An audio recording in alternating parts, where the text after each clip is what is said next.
Me convertí en el príncipe heredero del Imperio Mexicano. Capítulo 5. Confiscación. 4. Esto es absurdo. Los diputados republicanos tenían expresiones de desconcierto. Durante 2 horas, decenas de diputados atacaron la propuesta del príncipe heredero, pero el príncipe, de solo 15 años, refutó todas sus objeciones. Son más débiles de lo que pensaba. Cuando discutí con Agustini, tardamos unas 4 horas, aunque estaba borracho en ese momento. Yo, que había dejado atónitos a seres divinos, tenía confianza en mi habilidad para hablar. Además, su oposición no tenía una base sólida, la situación era como una emboscada, lo que me dio una ventaja significativa. Cuando la reunión llegó a un punto muerto, Agustini habló: parece que no hay más que decir. Creo que la revisión ha sido suficiente. Los diputados conservadores, que habían estado observando la situación, asintieron fríamente. Sí, es cierto. No perdamos más tiempo y procedamos a la votación. Sí, es cierto. Ya basta de interferencias sin fundamento. Hasta ahora han estado callados, y ahora actúan como si fueran leales. Agustini no estaba contento con los diputados conservadores, pero aceptó su apoyo y presionó fuertemente a Rafael, el presidente del Congreso. Rafael Manino, presidente del Congreso. Proceda con la votación de inmediato. Si continúa buscando defectos innecesarios e ignorando los deseos del pueblo, no tendré más remedio que sospechar de sus intenciones. Un diputado que obstruye deliberadamente la política por sus propios intereses políticos. Agustini miró intensamente a Rafael, y Rafael respondió con voz temblorosa: procederemos a la votación. ****, la votación fue aprobada. En una situación en la que el emperador y los ciudadanos los tenían acorralados, los diputados republicanos no tenían otra opción. Tan pronto como se aprobó la votación, Agustini y yo salimos del Congreso y revisamos la lista de propiedades que nuestros subordinados habían investigado. ¿Dices que en total es el 20% de todas las tierras de México? ¿Es esto cierto? El coronel Fernando respondió: sí, Su Majestad. Estos números excluyen las tierras no desarrolladas y los terrenos baldíos del norte. De hecho, estos números ya han disminuido significativamente. Originalmente, los peninsulares poseían alrededor del 40% de las tierras de México. Pero con el inicio de la Guerra de Independencia, vendieron muchas de sus propiedades debido a la incertidumbre sobre lo que sucedería después de la independencia, reduciendo su posesión al 20%. Ya veo. Yo también compré algunas granjas a bajo precio. Esperaba que fuera mucho, pero esto es impresionante. Los peninsulares, que representan solo el 1 a 2% de la población, poseían el 40% de las tierras de México. También hay muchas granjas en la región de Puebla. El coronel Fernando respondió a mi pregunta mientras revisaba la lista. Sí, muchos de los grandes terratenientes peninsulares en la región de Puebla se negaron a vender sus granjas a bajo precio y finalmente fueron expulsados. Mi padre se burló y dijo: esas son las mejores tierras de México, así que no querían venderlas a bajo precio.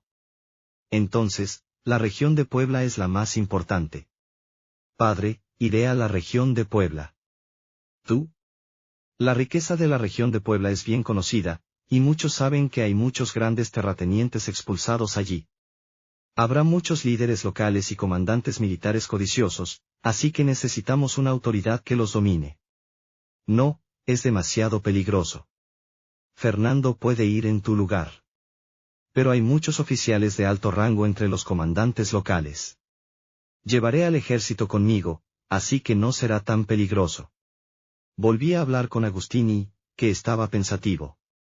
La región de Puebla es la más rica, por lo que los almacenes serán grandes y habrá muchos bienes.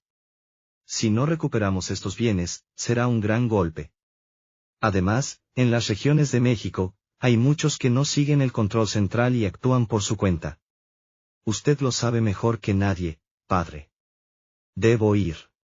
Está bien. Pero si hay algún conflicto armado, debes evacuar de inmediato siguiendo las órdenes del comandante. Sí. Agustini ordenó a los comandantes militares leales que recuperaran las propiedades confiscadas en todo México. Esto es agotador. En el mapa, la región de Puebla parece cercana, pero en realidad está a más de 100 kilómetros de distancia. Es una operación urgente, así que después de dormir un poco, partimos a las 6 de la mañana. Vestir ropa incómoda y montar a caballo para mostrar autoridad lo hace aún más difícil. El primer lugar al que iremos es la granja de un hombre llamado Don Sebastián. Este hombre, que ocupa el primer lugar en la lista de propiedades, poseía una granja de 50.000 hectáreas, aproximadamente 123.000 acres, en Puebla. Su granja producía principalmente trigo, maíz y caña de azúcar, y también tenía viñedos que producían vinos de excelente calidad, aunque en pequeña escala. Además, su propiedad incluía una mina de plata, 50,000 hectáreas. Incluso un hombre tan rico no pudo hacer nada frente a los cambios políticos y fue expulsado sin más. Llegamos a la granja con el coronel Fernando y 500 soldados. Aunque 500 soldados pueden parecer pocos, en ese momento, el Ejército Central de México tenía menos de 20.000 soldados. Teníamos que enviar soldados a todo México, los comandantes y yo íbamos a caballo, pero los soldados tuvieron que caminar, por lo que llegamos después de 3 días de marcha. Su Majestad, ¿a dónde desea ir primero, a la mansión o al almacén? La granja era tan extensa que se tardaba varias horas en caminar entre la casa y el almacén. Vamos primero al almacén. Allí debería haber más carros. Después de 2 horas más de camino, llegaron al área del almacén. La inquietante premonición sobre la identidad de los extraños que habían visto a lo lejos se confirmó: es el ejército. Como dijo el coronel, a lo lejos se veían soldados vestidos de uniforme moviéndose afanosamente. Maldición. Tenemos que movernos rápido. A partir de ahora, marcha forzada. ¿Qué clase de ladrón es este? Intentar robar la parte más jugosa sin esfuerzo, tiene agallas. A medida que se acercaban, el otro lado también pareció notar su aproximación y se alineó en formación. En medio del enfrentamiento entre los dos ejércitos, el comandante del otro bando gritó primero: ¿quién es el oficial que ha traído al ejército? Es un general. ¡Qué molesto! Soy el coronel Fernando Mendoza. Bajo las órdenes del emperador, he venido a confiscar las propiedades del traidor Don Sebastián.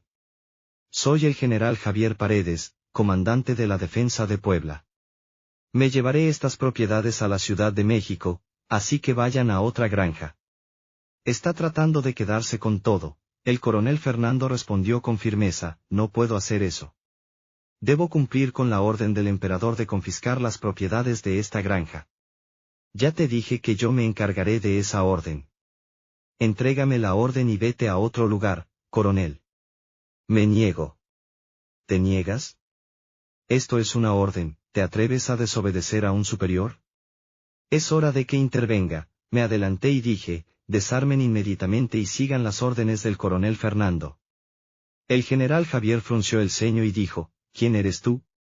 Soy Agustín Jerónimo Iturbide, el hijo mayor del emperador y su representante.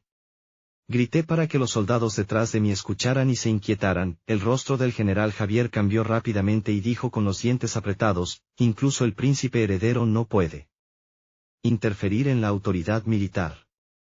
Esto no es una cuestión de autoridad, general. Has traído al ejército aquí sin una orden oficial y has intentado robar las propiedades de esta granja. Esto es un crimen. Desarmen inmediatamente. Insolente mocoso. El general Javier me miró fijamente después de decir eso. Los soldados de ambos lados estaban en una situación de alta tensión, al borde del conflicto. Preparen las armas. El coronel Fernando ordenó a los soldados que se prepararan para disparar con calma. Clac, las fuerzas enemigas eran más numerosas que las nuestras, alrededor de 800 hombres. Sin embargo, nuestro armamento era abrumadoramente superior. Deben ser reclutas. Probablemente reclutados ilegalmente. La mitad de ellos ni siquiera tiene rifles. Considerando su estado de entrenamiento, tenemos la ventaja. Mientras pensaba en eso, el general Javier gritó de repente: ¡fuego!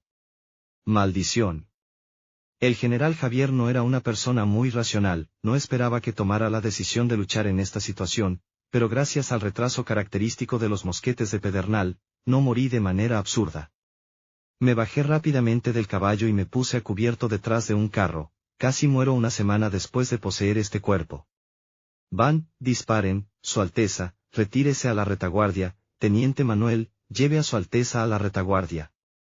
Nuestras fuerzas también comenzaron a disparar y el coronel Fernando me movió a la retaguardia. Disculpe, Su Alteza. Sentí que alguien llamado. Teniente me agarraba del brazo y me arrastraba, ratatatata, las balas de los soldados de infantería llovían, y los reclutas enemigos con lanzas cargaban, mientras yo me movía hacia la retaguardia, ratatatata, puede que piensen que pueden ganar por su número, pero no sé cómo planean manejar las consecuencias, ¿no tienen ningún plan?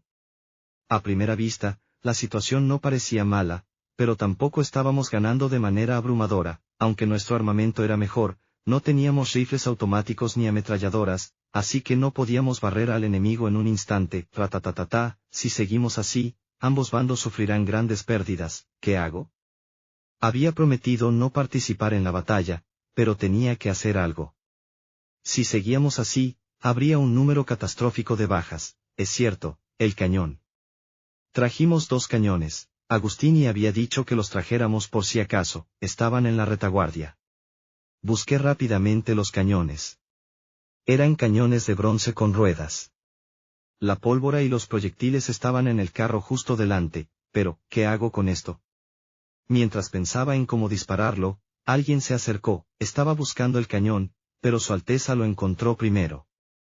No soy el único que pensó en el cañón, así que es un alivio. Si hubiera tardado un poco más, me habría decepcionado. ¿Sabe cómo disparar esto? Sí. La persona que encontró el cañón era el teniente Manuel, quien me había llevado a la retaguardia y luego desapareció.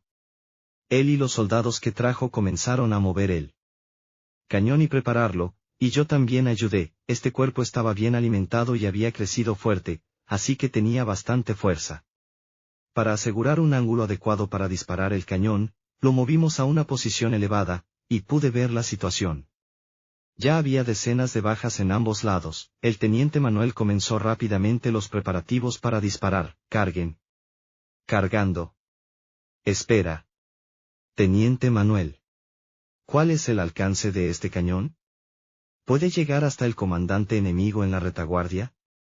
Los comandantes enemigos estaban de pie, sin cubrirse, dirigiendo a sus tropas con valentía. Sí. La batalla comenzó a una distancia relativamente corta, así que el alcance es más que suficiente. Entonces, apuntemos a los comandantes en lugar de a los soldados. Podríamos fallar. Según usted, la distancia es bastante corta, ¿verdad? No creo que la precisión disminuya mucho, así que disparemos con cuidado. Disparemos una vez y, si fallamos, inmediatamente apuntaremos a los soldados. No habrá una gran pérdida. Sí, entendido, Su Alteza. El teniente, siguiendo mi sugerencia de disparar una vez con cuidado, despejó a los soldados y, sudando frío, apuntó el cañón él mismo. ¿Preparados? El teniente Manuel, habiendo terminado los preparativos, dio la orden de disparar. ¿Preparados? Fuego. Fuego. ¡Boom! El proyectil disparado con un estruendo voló hacia el mando enemigo. Parecía que el mando enemigo, ocupado dirigiendo la batalla, acababa de darse cuenta de la existencia del cañón y se sorprendió visiblemente. Oh, el ángulo es bueno. Oh. Ah. General. Maldición. Boom.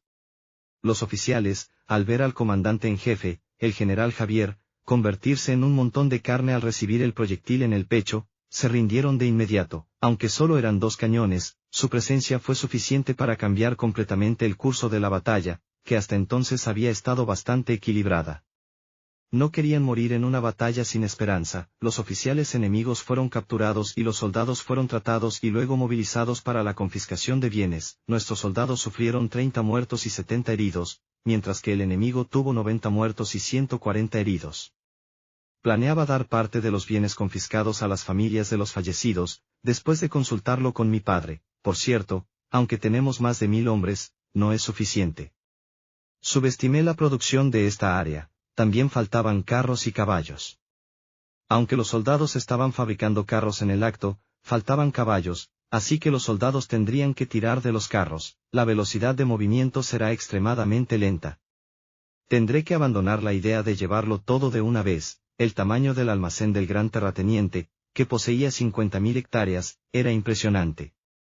Había 8 almacenes de varios miles de metros cuadrados en el centro de la granja y decenas de pequeños almacenes dispersos por toda la tierra. En esta época, mucha gente muere de hambre, pero en este almacén los granos se pudren por exceso. Parecía una clara demostración de la oscura realidad de México, donde unos pocos grandes terratenientes y la Iglesia monopolizaban casi todas las tierras. En este momento, México no es muy diferente de un estado medieval.